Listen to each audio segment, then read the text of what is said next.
సొంత ఊర్లో మన సర్పంచ్ ఈరోజు మీరు ఒక ముఖ్యమంత్రిగా ఒక్క ఓటేస్తే ఈరోజు మన సమస్యలు తీరినాయి.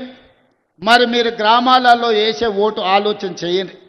వాడు తాడు బొంగరం లేనోడైతే, వాడి ప్రభుత్వానికి కాళ్ళల్లో కట్టెబెట్టేటోడైతే, వాడు నల్లికుట్లోడై నల్లిలాక రోజు మనల్ని గుట్టుకుట్ట తిరిగితే మన గ్రామం అభివృద్ధి చెందుతుందా ఆలోచన చేయండి. మన గ్రామం అభివృద్ధి చెందాలంటే మిత్రుడు శ్రీహరి దగ్గరికి వెళ్ళి అన్నా నా ఊరికి రోడ్డు కావాలని అడిగేటోడు కావాలి, మా ఊరికి తాగనీకే నీళ్లు కావాలి, మా ఊరికి గుడి కావాలి, మా ఊరికి బడి కావాలి, మా ఊరికి కరెంటు కావాలని మంత్రి దగ్గరికి ఎమ్మెల్యే దగ్గరికి పోయి అడిగేటోడు కావాలి. దామోదర్ రాజనరసింహ దగ్గర పోయి కూర్చొని అన్న మా ముఖ్యమంత్రి మా అన్న మా ప్రాంతానికి నీళ్లు నిధులు ఇవ్వమని అడిగేటోడు కావాలి.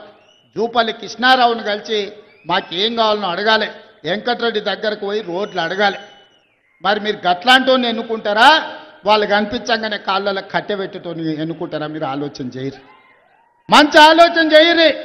మన జిల్లాకు అవకాశం వచ్చింది, మనందరం ఒక్క తాటి మీద నిలబడదాం. ఏమైతుందా 10 ఏళ్ళు పార్టీలు పక్కన పెడదాం, మనందరం ఒక్క మాట మీద నిలబడదాం. 10 ఏళ్ళు 75 ఏళ్ళ నుంచి ఎవరెవనుకో ఓట్లేసినామా, 10 ఏళ్ళు మనం కలిసి ఉందాం. మన పాలమూరును పసిడి పంటలతోని అభివృద్ధి చేసుకుందాం. మన పాలమూరుని విద్యలో ముందు ఉండేటట్టు దేశానికి ఆదర్శంగా ఉన్న జైపాల్ రెడ్డిని ఇచ్చిన పాలమూరు ఇది. మొట్టమొదటి ముఖ్యమంత్రి ఇచ్చిన బూర్గుల రామకృష్ణారావుది ఈ జిల్లా. ఈనాడు మీ బిడ్డ తెలంగాణకు బాధ్యత వహిస్తుంది. ఈ జిల్లా అంతా ఏకం కావాలా లేదా ఆలోచన చేయండి.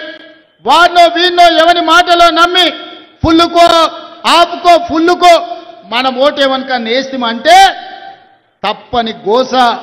ఇక వాడు పెట్టే తిప్పలు లెక్కకు మించినాయి. అందుకే మంచి ఆలోచన చేయండి, మంచి మనుషులను ఈ ప్రభుత్వంతో కలిసి పనిచేసి మీ గ్రామాలను అభివృద్ధి చేసుకునేటోళ్ళని సర్పంచులుగా గెలిపించుకోరు. మంచోడు సర్పంచ్ అయితే ఊరు బాగుపడుతుంది, ముంచటోడు సర్పంచ్ అయితే ఉన్నది కూడా గుంజుకుంటాడు. ఇంతకంటే ఇక నేను ఎక్కువ చెప్పదలుచుకోలే. మంచోడు అని మీరు సర్ది కడతారంటే వాడు పోయి బొడ్రాయి కాడ కూర్చొని ఫోన్ చేసి మళ్ళీ ఇంటికి వచ్చిన ఇంకేమన్నా ఉంటే పెట్టాలి. అట్లాంటి వానికి మాత్రం ఓటు వేయకండి. ఎవడైనా మన సమస్యలు తెలవాలి, మనతో ఉండాలి, మన సమస్యలు పరిష్కరించడానికి ప్రభుత్వంతో కలిసి పనిచేయాలి. అట్లాంటోనే రేపు జరగబోయే సర్పంచ్ ఎన్నికలలో ఎన్నుకోండి.